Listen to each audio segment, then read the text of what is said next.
Bismillahirrahmanirrahim. Assalamualaikum warahmatullahi wabarakatuh. Bismillah, alhamdulillah, wassalatu wassalamu ala rasulillah, wa ala alihi wa sahbihi, wa mawala, amma ba'du. Yang saya hormati Bapak Agus Joharodin SSY M Inbus dan teman-teman semua yang saya banggakan. Pertama-tama, marilah kita panjatkan puji serta syukur kehadirat Allah Subhanahu wa taala karena berkat rahmat dan hidayahnya kita masih mampu untuk melangkahkan kaki untuk menuntut ilmu. Salawat beserta salam semoga selalu tercurah limpahkan kepada junjungan alam yakni Nabi Muhammad sallallahu alaihi wasallam, kepada para keluarganya, sahabatnya, kepada tabiin dan tabi'in tabi'in, dan kepada kita selaku umatnya yang mengharapkan syafaatul uzwanya di hari akhir.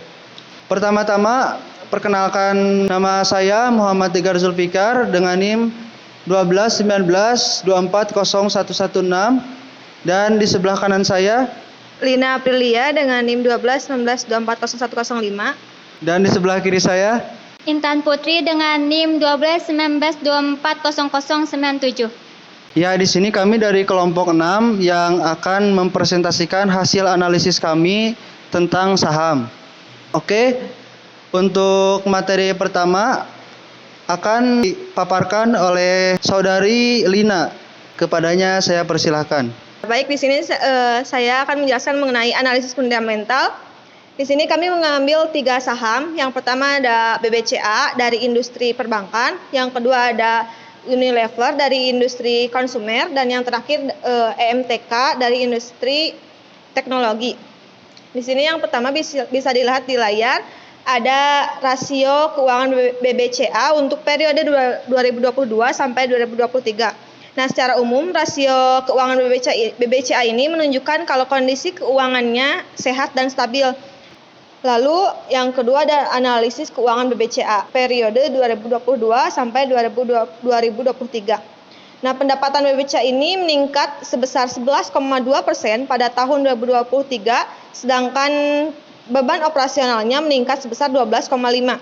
Nah, kenaikan pendapatan yang lebih rendah dari kenaikan beban operasional ini menyebabkan laba bersih BBCA hanya meningkat sebesar 3,1%.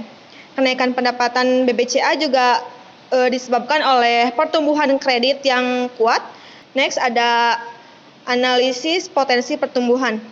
Di sini potensi pertumbuhannya yang pertama ada pertumbuhan ekonomi di Indonesia yang diperkirakan akan terus meningkat. Lalu yang kedua peningkatan penetrasi perbankan di Indonesia. Selanjutnya ada perkembangan teknologi yang tepat yang dapat membantu BBCA untuk meningkatkan efisiensi dan layanannya. Nah, Bank Sentral Asia ini memiliki potensi pertumbuhan yang sangat menjanjikan di masa depan, tercermin dari beberapa faktor yang sudah saya jabarkan tadi, yang secara positif mempengaruhi kinerja perusahaan. Lalu rasio evaluasinya, di sini yang pertama ada rasio likuiditas. Rasio keuangan di BBCA ini memiliki rasio likuiditas sebesar 2,7%. Nah, BCA ini menunjukkan kinerja yang sangat baik melalui standar industri yang umumnya diukur dengan rasio 1. Lalu yang kedua ada rasio solvabilitas. Dengan rasio solvabilitas sebesar 32,2%, BCA ini mengungguli standar industri yang umumnya diukur dengan rasio 20%. Lalu yang ketiga ada rasio profitabilitas. Rasio profitabilitas sebesar 23,6% ini menunjukkan bahwa BCA ini mampu menghasilkan keuntungan yang signifikan dari setiap penjualannya. Selanjutnya, di sini ada analisis rasio keuangan Unilever untuk periode 2022 sampai 2023. Analisis rasio keuangan ini menunjukkan kemampuan kalau Unilever memiliki kemampuan yang sangat baik untuk memenuhi kewajiban jangka pendeknya. Bisa dilihat dari rasio likuiditasnya. Lalu yang kedua ada rasio solvabilitas. Rasio solvabilitas ini juga berada di atas standar industri konsumer yang menunjukkan kemampuan yang luar biasa untuk memenuhi kewajiban jangka panjangnya. Terakhir ada rasio profitabilitas. Dengan rasio profitabilitas yang tinggi sebesar 23,6%, Unilever ini bisa dianggap mampu menghasilkan keuntungan yang signifikan dari setiap penjualan. Selanjutnya ada analisis kinerja keuangan Unilever untuk periode 2022 sampai 2023. Nah, pada tahun 2023 ini PT Unilever mencatatkan kinerja finansial yang menunjukkan pertumbuhan umum, namun dengan analisis yang lebih dalam terhadap rincian pendapatan dan beban operasional, Unilever ini dapat disoroti beberapa aspek penting. Pendapatan Unilever ini mengalami peningkatan sebesar 6,2%, mencerminkan pertumbuhan yang positif dalam bisnis perusahaan. Tapi peningkatan ini perlu dilihat sejalan dengan beban operasional yang sangat meningkat juga sebesar 6,6%. Selanjutnya ada evaluasi rasio keuangan yang relevan dan dibandingkan dengan perusahaan lain. Di sini yang pertama ada rasio likuiditas. Rasio likuiditas Unilever ini mencapai 2,2%, melebihi standar industri yang umumnya diukur dengan rasio 1. Lalu yang kedua ada rasio solvabilitas. Solvabilitas Unilever ini mencapai angka 34,2%, melebihi standar industri yang umumnya diukur dengan rasio 20%. Terakhir ada rasio profitabilitas. Rasio profitabilitas Unilever ini mencapai angka 23,6%. Ini juga angka yang menonjol di atas standar industri. Next ada analisis rasio EMTK untuk periode 2022 sampai 2023. Yang pertama ada rasio likuiditas. Dengan rasio likuiditas berada di standar industri 2,3% dari 1%, perusahaan menunjukkan bahwa memiliki kemampuan yang sangat baik untuk memenuhi kewajiban jangka pendeknya. Selanjutnya, rasio solvabilitas dari EMTK yang diukur di atas standar 1. EMTK memiliki rasio solvabilitas 31,1%. Hal ini memberikan keyakinan kepada para kepentingan bahwa perusahaan dapat mengatasi kewajiban jangka panjangnya dengan lancar. Terakhir ada rasio profitabilitas. Dengan rasio profitabilitas di atas standar industri, yaitu 20%, EMTK menunjukkan kemampuan untuk menghasilkan keuntungan yang tinggi dari setiap penjualannya. Selanjutnya ada analisis kinerja keuangan EMTK untuk periode 2022 sampai 2023.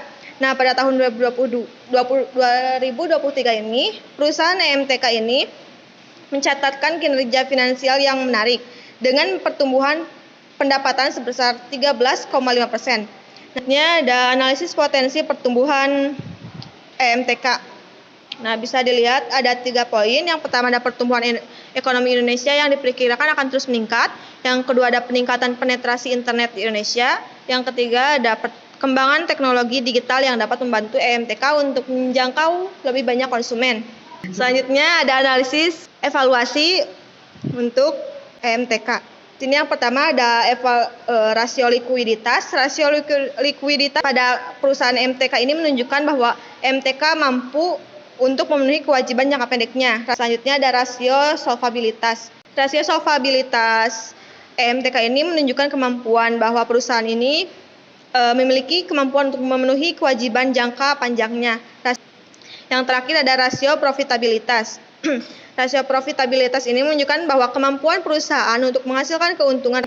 Rasio profitabilitas EMTK ini berada di angka 23,6%, yang menunjukkan bahwa perusahaan mampu menghasilkan keuntungan yang tinggi setiap penjualannya. Di sini kami membandingkan EMTK dengan 3 perusahaan. Yang pertama ada Quantum Clove Investama dan PT Limas Indonesia Makmur. Sekian dari saya kembalikan kepada moderator. Oke, terima kasih kepada Saudari Lina yang telah menjelaskan tentang analisis fundamental. Selanjutnya, next, analisis industri yang akan dijelaskan oleh Saudari Intan. Kepadanya saya persilahkan. Baik, terima kasih kepada moderator. Di sini saya akan sedikit menjelaskan mengenai analisis industri.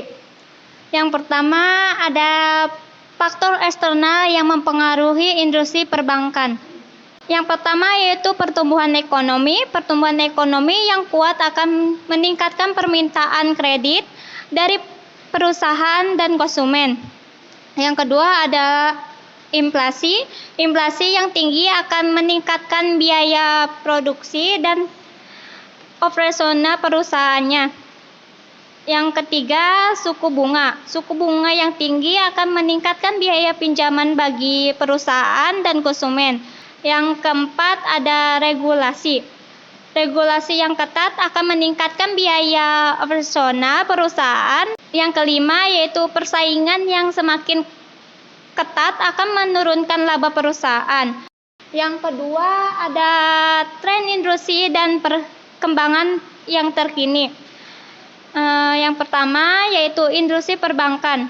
Hal ini didukung oleh pertumbuhan ekonomi yang stabil dan meningkatkan jumlah penduduk Indonesia.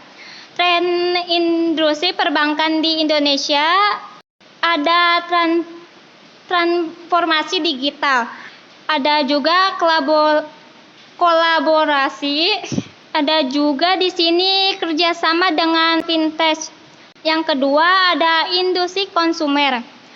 Tren industri konsumen di Indonesia antara lain yaitu pertumbuhan e-commerce.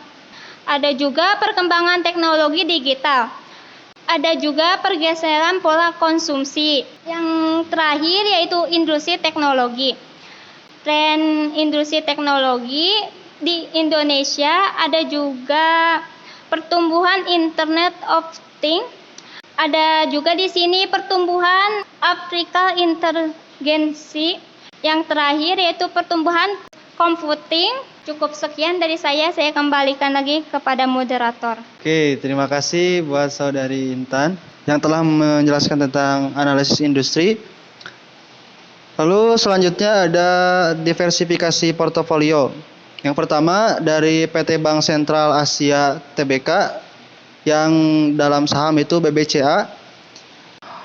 Lalu sarannya untuk diversifikasi portofolio, yang pertama alokasi sektor. Dalam menciptakan portofolio yang kokoh, langkah pertama adalah mempertimbangkan alokasi sektor. Meskipun saham bank mungkin menjadi pilihan utama, mengalokasikan sebagian dana ke sektor energi, teknologi atau konsumsi dapat mengurangi resiko yang terkait dengan kinerja sektor tertentu. Yang kedua yaitu instrumen keuangan. Selain saham, tergantung instrumen keuangan lain seperti obligasi atau reksadana. Yang ketiga yaitu geografis. Jangan terlalu terpaku pada pasar lokal, menyisihkan sebagian dana di luar negeri guna mengurangi eksposur terhadap peristiwa atau kondisi ekonomi spesifik Indonesia. Hal ini dapat membantu melindungi portofolio dari resiko mata uang dan geografis. Yang keempat ada properti atau emas. Menambahkan aset fisik seperti properti atau emas dalam portofolio dapat memberikan lapisan tambahan diversifikasi. Aset fisik memiliki karakteristik nilai yang tidak selalu tersimpan di pasar keuangan. Yang selanjutnya yaitu strategi untuk mengelola risiko pada saham BBCA. Yang pertama yaitu fundamental terus-menerus. Analisis fundamental terus-menerus yaitu pantau secara cermat kinerja keuangan dan laporan keuangan BBCA. Yang kedua, pemantauan indikator ekonomi. Selalu memperhatikan indikator ekonomi makro dan mikro yang dapat mempengaruhi sektor perbankan seperti tingkat suku bunga, inflasi, dan pertumbuhan ekonomi. Yang ketiga, diversifikasi sektor perbankan. Jika memiliki saham BBCA, khawatir akan diversifikasi lebih jauh di sektor perbankan dengan menginvestasikan sebagian dana ke bank-bank lain. Yang keempat yaitu kondisi pasar global. BBCA sebagai entitas global dapat dipengaruhi oleh kondisi pasar global. Yang kelima yaitu pemahaman terhadap risiko kredit. Karena BBCA memiliki pangsa pasar kredit besar, pemantauan terhadap risiko kredit dan portofolio pinjaman bank menjadi sangat penting. Dalam mengelola risiko, perlu diingat bahwa tidak ada strategi investasi yang sepenuhnya bebas risiko. Saham selanjutnya yaitu saham dari PT Unilever Indonesia Tbk, yaitu UNVR. Yang pertama yaitu alokasi dana pada berbagai sektor produk. Selanjutnya penggunaan berbagai instrumen keuangan. Selanjutnya diversifikasi geografis. Selanjutnya investasi pada berbagai kelas aset. Lalu strategi untuk mengelola risiko UNVR. Pertama, analisis fundamental terperinci. Yang kedua yaitu pemantauan strategi pertumbuhan. Yang ketiga yaitu kondisi makroekonomi. Yang keempat yaitu evaluasi persaingan industri. Yang kelima yaitu pemahaman terhadap kategori produk. UNVR memiliki berbagai kategori produk. Pemahaman mendalam terhadap karakteristik masing-masing kategori ini membantu mengelola resiko yang terkait dengan perubahan tren konsumen dan permintaan pasar. Keberlanjutan dan isu sosial. Sebagai perusahaan konsumer, UNVR terpapar resiko terkait isu-isu sosial dan keberlanjutan. Dalam mengelola resiko investasi pada UNVR, setiap keputusan investasi harus diambil dengan mempertimbangkan tujuan keuangan, toleransi risiko, dan profil investasi individu. Yang terakhir yaitu dari PT Elang Mahkota Teknologi Terbuka, yaitu EMTK. Yang pertama yaitu diversifikasi sektor bisnis. EMTK dengan portofolio bisnis yang melibatkan media, teknologi, dan telekomunikasi dapat mempertimbangkan diversifikasi lebih lanjut di dalam sektor-sektor ini. Yang kedua yaitu alokasi pada berbagai instrumen keuangan. Yang ketiga yaitu geografis. Yang keempat yaitu aset fisik dan aset digital. Investasi dalam aset fisik seperti infrastruktur, telekomunikasi, atau properti bersama dengan pengembangan aset digital seperti platform internet atau layanan streaming dapat memberikan diversifikasi yang signifikan. Selanjutnya strateginya untuk EMTK. Yang pertama, analisis fundamental yang mendalam. Yang kedua yaitu pemantauan pertumbuhan industri. Dalam mengelola risiko, penting untuk terus memantau tren dan pertumbuhan industri media, teknologi, dan telekomunikasi di Indonesia. Lalu yang ketiga, manajemen keuangan yang cermat. Pemantauan kondisi makroekonomi dan manajemen keuangan yang cermat membantu mengelola risiko terkait fluktuasi mata uang, inflasi, dan kondisi ekonomi umum yang dapat mempengaruhi bisnis EMTK ini. Yang kelima, yaitu pemahaman terhadap isu regulasi. Industri media dan telekomunikasi sering terpapar pada perubahan regulasi. Yang keenam, evaluasi inovasi dan teknologi. Mengingat EMTK bergerak di sektor teknologi, pemantauan terhadap inovasi dan perkembangan teknologi di industri tersebut sangat penting. Dalam mengelola risiko investasi pada EMTK, strategi diversifikasi yang cermat dan pemahaman mendalam terhadap faktor internal dan eksternal menjadi kunci. Ya, selanjutnya rekomendasi investasi yang akan dijelaskan oleh Saudari Intan. Padanya saya persilahkan. Baik, terima kasih kepada moderator. Di sini saya akan menjelaskan mengenai rekomendasi investasi. Yang pertama, rekomendasi saham Bank Sentral Asia. Berdasarkan analisis fundamental yang telah dilakukan, saham BBCA merupakan saham yang layak untuk dipertimbangkan untuk investasi jangka panjang. Perusahaan ini memiliki kinerja keuangan yang baik, rasio keuangan yang kuat, dan prospek bisnis yang cerah. Selanjutnya yaitu rekomendasi saham Unilever Indonesia. Berdasarkan analisis fundamental yang dilakukan, saham ini merupakan saham yang layak untuk dipertimbangkan untuk diinvestasikan jangka panjang. Perusahaan ini memiliki kinerja keuangan yang baik, rasio keuangan yang kuat, dan prospek bisnis juga. Yang ketiga yaitu rekomendasi saham Mahkota Teknologi TBK, yaitu berdasarkan analisis fundamental yang telah dilakukan, saham merupakan saham yang layak untuk dipertimbangkan untuk investasi jangka panjang. Perusahaan ini memiliki keuangan yang baik, rasio keuangan yang kuat, dan prospek bisnis yang cerah. Cukup sekian dari saya kembalikan lagi kepada moderator. Alhamdulillah, presentasi dari kami sudah selesai disampaikan. Mungkin cukup sekian dari kelompok 6. Kurang lebihnya mohon dimaafkan. Billahi taufik wal hidayah. Wassalamualaikum warahmatullahi wabarakatuh.